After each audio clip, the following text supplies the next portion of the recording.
Falling for Rapunzel by Leah Wilcox, illustrated by Lydia Monks. There's the inside with all those things in the air. Falling for Rapunzel. You can see she's way up in the tower and there's her long braid. Once upon a bad hair day, a prince rode up Rapunzel's way. From up above he heard her whine, upset her hair had lost its shine. He thought her crying was a plea, and sallied forth to set her free. Alas, she was too far away to quite make out what he would say. "Rapunzel, Rapunzel, throw down your hair."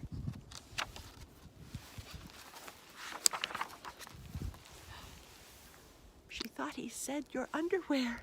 "No, Rapunzel, your curly locks." Rapunzel threw down dirty socks. "Please, love, just your silky tresses," she thought he asked for silky dresses.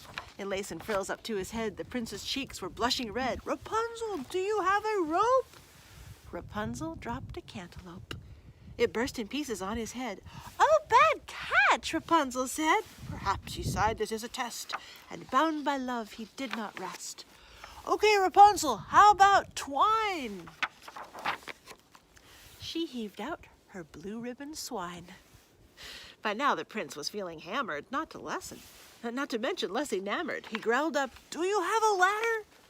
Rapunzel tossed out pancake batter. It covered him from head to toe. She yelled, "It's better cooked, you know." At this the poor prince had a cry, then cupped his hands for one last try. "Rapunzel, Rapunzel, let down your braid." Confused Rapunzel pushed out her maid.